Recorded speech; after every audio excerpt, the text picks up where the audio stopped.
24 de dezembro 2021, 4h53 da tarde. Fragmento número 1, parte 2. Aracy Moebius de Carvalho Guimarães Rosa.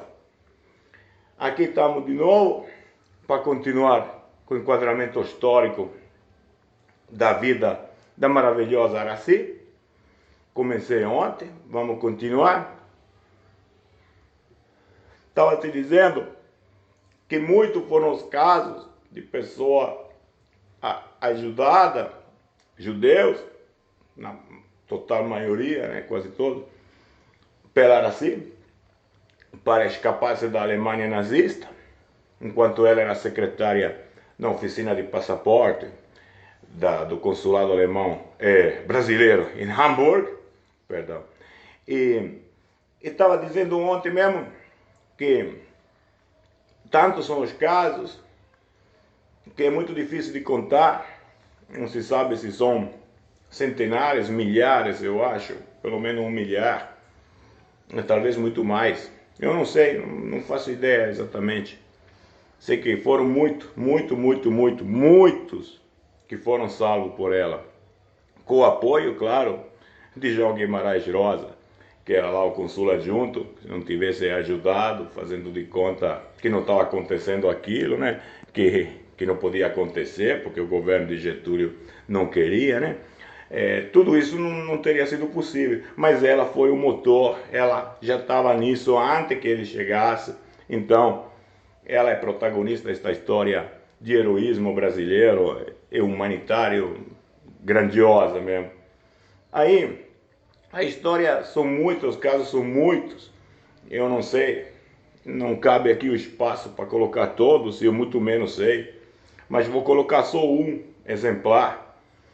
O caso ficou muito famoso de Maria Margarete Berthelemy e seu marido, que Aracy levou diretamente para um navio para embarcar com o passaporte diplomático brasileiro. A brasileira tinha, né? E ela levou a joia do casal, as joias, na própria bolsa dela. Senão o alemão pegava tudo, né? O nazista pegava tudo e não deixava nem sair, né? Aí ela escondeu na caixa de descarga do sanitário do camarote e os aconselhou a só retirá-la quando o navio fosse em alto mar. Assim eles fizeram.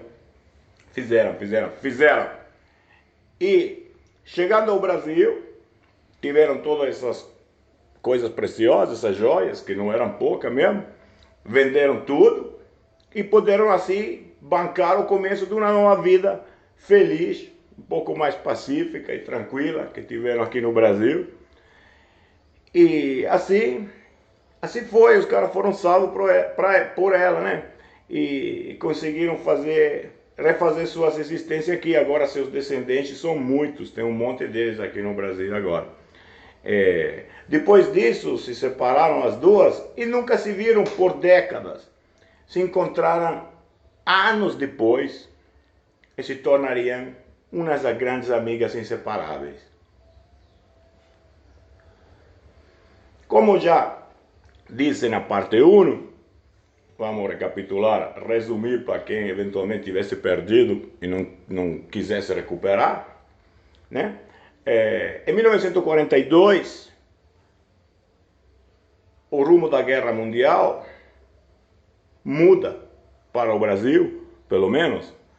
Vamos focalizar no Brasil só, né? Seria muito interessante falar de tudo. Eu sou absolutamente incompetente para falar disso, mas vou fazer só se pedido me for, né?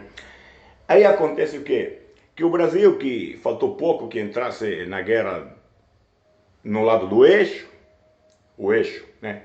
Roma-Berlim, também conhecido como Roberto, Roma-Berlim ou Tóquio. Mas, enfim, eram ligadas. Roma e Berlim de 1938, retorna ao ano, né, em que Aracy começou e atuou tão forte. Se vincularam com o Pacto de Aço, então por isso é chamado de eixo.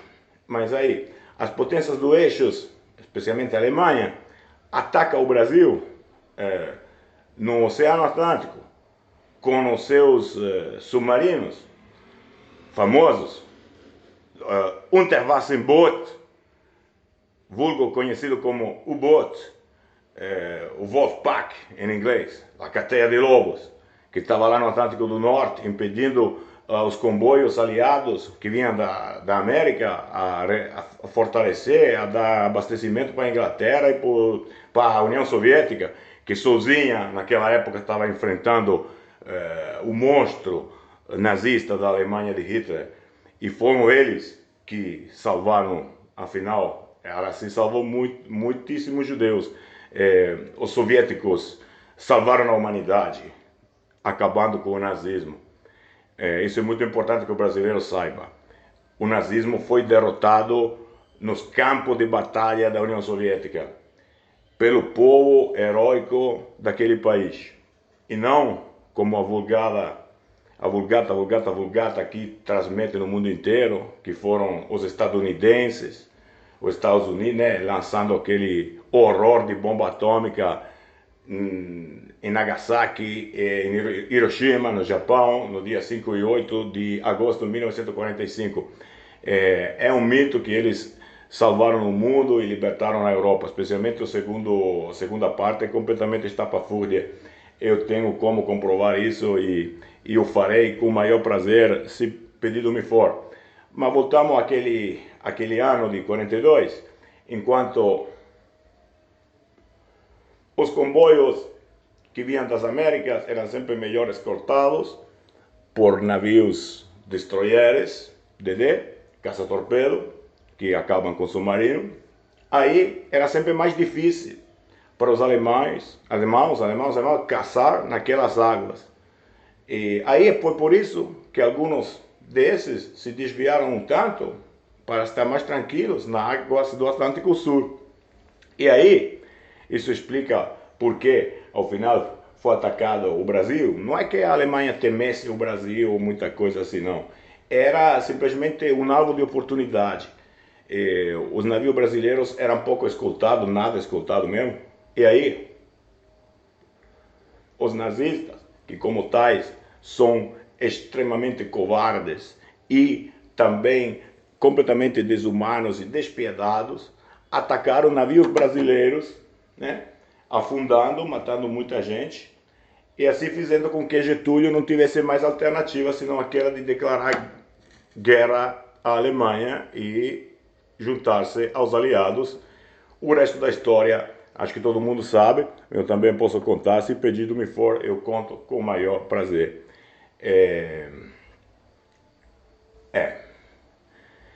Aí o que acontece? Que o governo brasileiro claramente rompe toda a relação amistosa com a Alemanha, né? E assim, em 42, as delegações brasileiras, né, tentam deixar o país da Alemanha para voltar para o Brasil. Mas João Guimarães Rosa e Araci, na época já se amavam muito tempo, né, um grande amor, foram surpreendidos e detidos pela ordem do governo alemão, que o guardou sob a custódia nas masmorras de Baden-Baden, que hoje em dia, já na época, é uma grande estação de esporte de inverno, muito lindo para quem faz esqui, um lugar maravilhoso, um paraíso invernal, mas para eles conheceram só a masmorra, né? Ficou muito ruim para eles lá. Graças a Deus, Getúlio mexeu os paus e 4 meses depois, mais ou menos, eles seriam trocados por diplomatas alemães que viviam no Brasil. Aí que nessa troca eles puderam voltar para o Brasil e foram morar no Rio, né? Casaram-se no México por procuração, naquele esquema que eu já contei na parte número 1, que não vou repetir, remando a isso realmente, senão aí o 2 fica que nem 1 e 2, né? Não, tem que ser cada parte uma história. Assim, não havia divórcio no Brasil, então fizeram lá, né? Depois disso, o João Guimarães Rosa, além de virar quase que mundialmente famoso com o seu grande livro Grande Sertão, Veredas, ele continuou na carreira diplomática e ocupou ainda cargos importantes, mas não cabe aqui agora a nós a contar, né? E assim, Araci, como uma esposa devotada e amorosa que ela era, uma mulher capaz de grande amor, abriu mão da carreira dela para apoiar a carreira do marido, né? Tanto como escritor que como diplomata. Enfim, essa é mais ou menos a história dela, mas não termina de jeito nenhum. Não termina, porque depois de tanto tempo, né, já 20 anos mais passando bem lá aqui no Brasil, chegou a ditadura militar, que aqui muitos até no governo chamam de revolução, mas na verdade foi um golpe de Estado, né, uma ditadura que durou de 64 a 85 no mínimo, e entrou essa ditadura, começou a perseguir artistas, políticos, comunistas, igual que os nazistas faziam lá, com um pouco mais de mão leve, né? Bem mais leve, mas tinha muita perseguição. Aí, Araci, que podia bem estar tranquila por já ter feito muita coisa, não ficou dormindo em cima da sua glória. Mas quando apareceram artistas para ser ajudados, políticos, sindicalistas e tal, ela ajudou todo mundo, especialmente foi muito forte a ajuda que ela deu aos artistas que a ditadura militar brasileira perseguia. Aí, especialmente famoso o caso do Geraldo Vandré, né? Autor da imortal e também esplêndida canção, para não dizer que eu não falei das flores, que foi abrigado no apartamento deles e deram muita ajuda, né? Deu muita ajuda. E em 1967, aí a grandeza dessa mulher se exalta ainda mais, né? Por ter, quando era preciso ajudar, ela ajudava, não queria saber de nada. Injustiça ela não aceitava, perseguição muito menos. Aí ajudou novamente muita gente. Em 1967 se foi João Guimarães Rosa, ela ficou viúva, mas nunca mais se casou. Mesmo que ela viveu mais muito ano ainda, assim, mostrando ao mundo inteiro o tipo de amor do qual era capaz o coração dela, tratando-se do homem certo, né? Isso daí. Aí, a brasileira é a única mulher citada no Museu do Holocausto do Jerusalém, como uma dos 18 diplomatas que ajudaram a salvar mais judeus que outros, né? Foi uma campeã, a única mulher. Seu nome batiza também uma avenida e um bosque em Jerusalém, no qual ela discursou no dia da inauguração em 1985.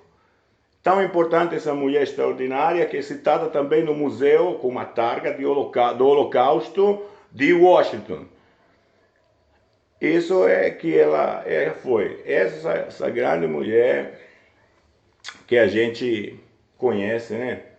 E que não pode esquecer. Ela se foi no dia 3 de março de 2011, mas sempre fica conosco em São Paulo. E casualidade, ela acabou partindo 10 dias depois de perder a sua amiga Margarete, da qual já falamos há pouco. Ambas tinham 102 anos. Assim foi. Mulher extraordinária. Um exemplo heróico, do qual todo brasileiro, especialmente nos dias de hoje, tem que se focalizar para sacar dela a força, a energia, o exemplo, a virtude que essa mulher extraordinária ensinou para todos nós, com um exemplo vivo dos seus fatos que merecem para sempre ficar na nossa memória como naquela da humanidade como imortais. Eu remando a terceira e última parte, que recomendo que vocês acompanhem, porque aí vão ter as minhas considerações sobre essa mulher única, extraordinária, que espero, pelo contrário, que venha muitas outras, né? Mas não é fácil no dia de hoje encontrar gente assim. Tomara que muita venham, porque o Brasil e o mundo sempre precisa. Aí, amanhã, as minhas considerações, que são a parte... Amanhã não sei, amanhã é Natal, pelo amor de Deus, eu sou cristão. Eu reconheci Jesus Cristo como meu único e suficiente Salvador. Aí amanhã não vai ter a terceira parte, não venha para se decepcionar, porque amanhã é sábado, e no sábado nós não podemos fazer obra, conforme a palavra ensina, né? Mas eu logo volto e espero bem antes ainda, antes de terminar esse ano, eu espero ainda poder fazer, e acho que vou fazer a terceira parte com as minhas considerações finais, que peço que acompanhem, porque é a parte original. Vou deixar todo mundo com um grande abraço, Feliz Natal, que viva o menino Jesus!